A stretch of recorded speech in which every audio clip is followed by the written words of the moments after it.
Now we're going to look at a topic for World War II that strictly involves the countries of the Western Hemisphere.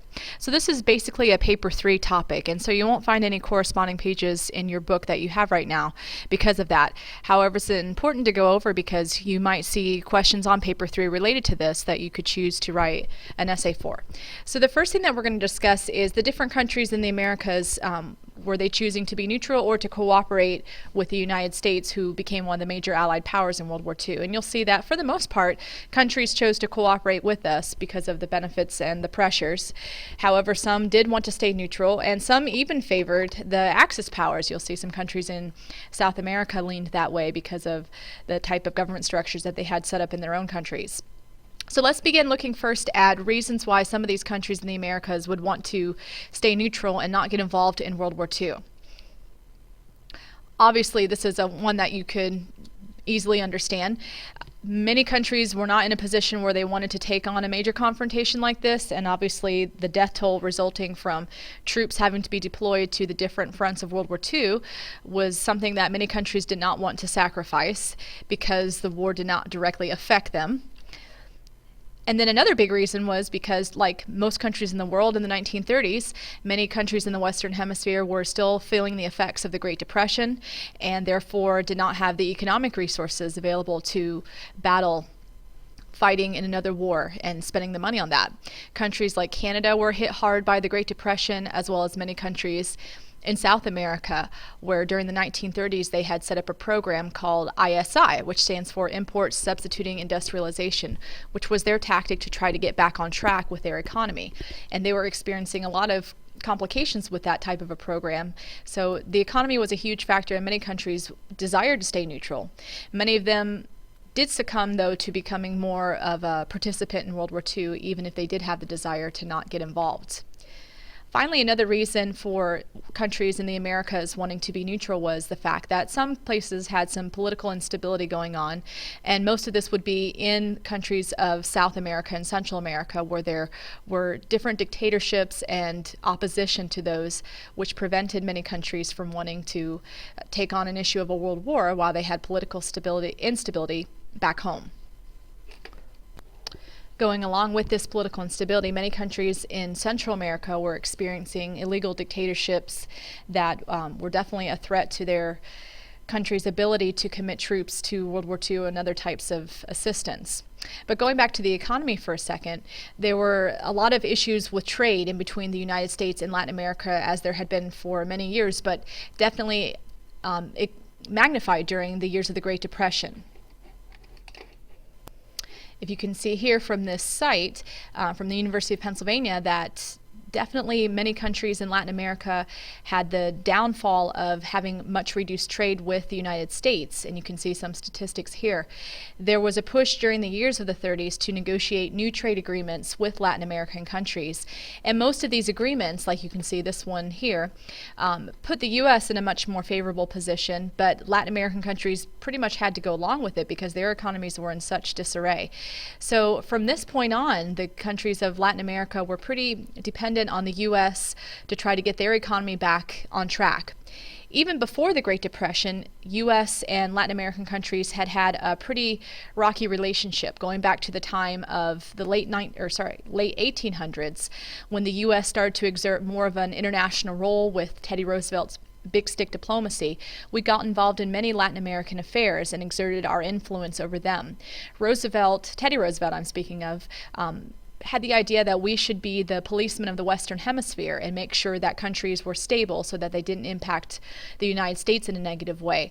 So therefore, we got involved in places like Nicaragua, Haiti, many countries in the Caribbean and Central America in order to stabilize situations that we felt were a threat to our country's national security.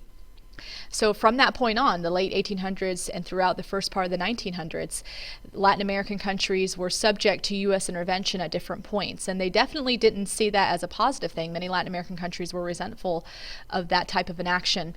But when Roosevelt did come to the presidency in 1932, he had a new approach called the Good Neighbor Policy. And basically this was the idea, you can see right here, that we would be a little bit more fair in our relationship with countries in Latin America, and that we would not just intervene arbitrarily in the affairs of another country. And many countries in Latin America responded to this positively, so we had a little bit better of a relationship with these countries than what had been done earlier in the 1900s. But with the introduction of the Great Depression, it put a strain on that type of relationship because they were in much more of a difficult position and relied on us more, so they had to be subject to our decisions if they liked it or not. Another issue that we were concerned about with these countries in our hemisphere was that some of them in South America actually were favorable to Nazi Germany because of the fact, like you can see here, there were many German communities located in some of these countries like Argentina, Chile, and then even countries in Central America like Guatemala. And therefore we saw that as a definite threat, even though we hadn't declared war on Nazi Germany until after we declared war on Japan. These countries were ones that we wanted to keep an eye on because we knew that they could provide the Nazi Germans with espionage and other types of sabotage against us. And so we wanted to pressure these countries into making sure that they did not outright assist the Nazis. Some countries like Uruguay, which mentioned right here, this is the capital of Uruguay, definitely did not want to be involved and had made pledges not to be involved in the war going on over in Europe. So this didn't change until France had fell to the Nazis, and the fact that these countries in Latin America started to feel a little bit more urgent about what was going on with the war and how successful Hitler was being. So the combination of economic problems, political instability, and the relationship that we had had with Latin America from the time of the late 1800s on definitely influenced many of these countries' decision to either stay neutral or succumb to U.S. pressure to be cooperating with our decisions. So if you look back here, when it comes to reasons why these countries in our hemisphere should cooperate with the Allies, it goes down to the things that you see mentioned on the screen here. First of all, we could offer these countries economic benefits. Like I said earlier by pointing at that other internet screen, during the years of the Great Depression, we had to negotiate several agreements with these countries that put them definitely at a disadvantage to us and made them subject to our decisions. Because we knew they were struggling economically, we could pretty much hold a carrot in front of them and entice them to cooperate with us by giving them greater economic benefits that would help them get back on their feet after the war. So some countries in the Americas decided to support our decisions because of this reason. A lot of it had to do with pressure, going again back from the time that Teddy Roosevelt got involved in Latin American countries with the big stick policy. They felt pressured to go along with our decisions, even if they didn't agree with being involved in the war against the Nazis, or even if they outright had support for the Nazi Germany. Still, many of them decided that they had to cooperate with our decisions in order to avoid intervention on our part in their country's affairs. If they were cooperating with us, they could have a much better positive relationship with us in the end, which they knew would be important in the future of their country. So for these reasons, most countries in Latin America did decide to support the Allies as opposed to the Axis powers. However, one thing you'll see is many Germans actually did flee down to South America during and after World War II to try to avoid prosecution. So some of that pro-German sentiment was still there and continued after the war. The different types of assistance that these countries gave in World War II varied. Some of them did commit troops to the different battlefronts. However, more likely, the type of assistance that they gave was access to their different ports, to stage battleships, aircraft carriers, and also airplanes, and also resources. Now, we know they were in a depression. They didn't have a whole lot to offer, but some of these countries were able to contribute things like oil, food, and other types of raw materials, such as rubber and plastics that would be needed for the war effort. So these were the types of assistance that these countries could bring to the table. So while the countries in Latin America are not well remembered for their contributions during World War II, they did make somewhat of a contribution, which is important to remember. The Canadians, on the other hand, are a little bit of a different story because of the fact that they are tied so closely to Great Britain. As in World War I, Canada pretty much followed the footsteps of Great Britain in the actions that they took in World War II. So you can see here from this website from a library in Canada that the Canadians entered the war shortly after war was declared by Great Britain on Germany. So they actually entered before the United States, and they were committing troops to supplement the British Expeditionary Force. And they were also involved in sending of pilots with different bombing raids that were taking place. You can see here that they were also definitely involved in the effort to take down Italy. After we talked about Operation Torch in North Africa, Italy was the next target that was on the list. And there were Canadians that were involved in this invasion of the country of Italy to bring down that Axis power.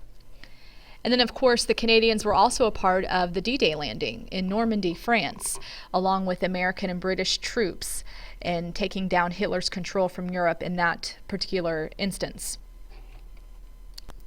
Another thing I want to note too, that not only were they helping to defend the British Isles in Europe, there were some Canadians that were sent to the Pacific theater because the British were involved in the Pacific as well as the Americans because of some British ports such as Singapore. So Canadians were sent to both fronts of the war and made contributions. If you look here, you can see the different contributions of Canadians on land, at sea, and in the air, which were significant as well. So I would encourage you to pause the recording and take a look through these sections here so you can see what all they were doing. We've talked about World War II being a total war in general already with the end of Chapter 8. There's a few other things on the screen that you can include in that. At the bottom is specifically a U.S. example, but intelligence and espionage would be a part of total war because it goes along with the aspect of the aims or the goals of the warring nations, and to have total victory, sometimes these are the tactics that must be used, and they were used to a great extent in World War II. We've talked about the cracking of the Japanese code in the Battle of Midway, and also how we were able to crack the Enigma code of the Germans in the Atlantic.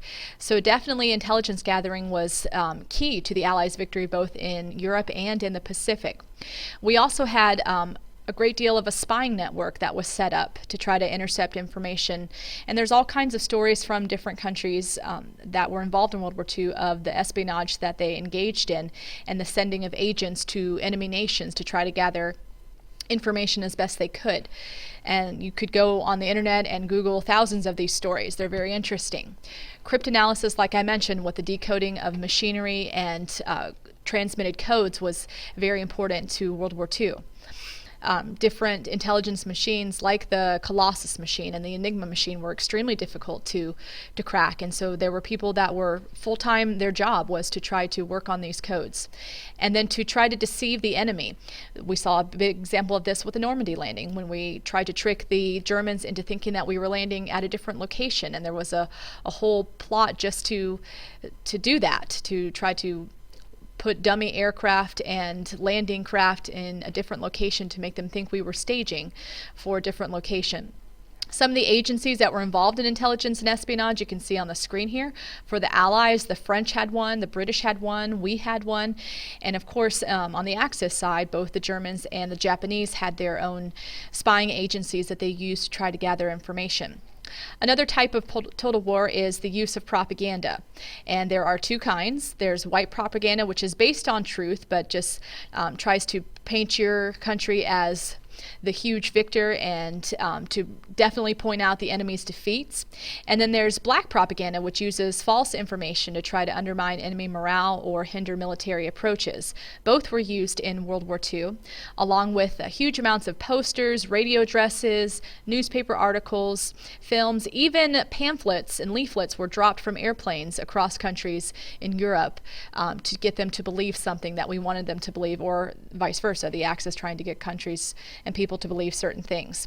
In the United States alone, there was a whole industry set up in Hollywood to try to promote the U.S. role and our efforts in World War II. We did have an office of censorship where we banned certain things from being mentioned in movies, in music, whatever.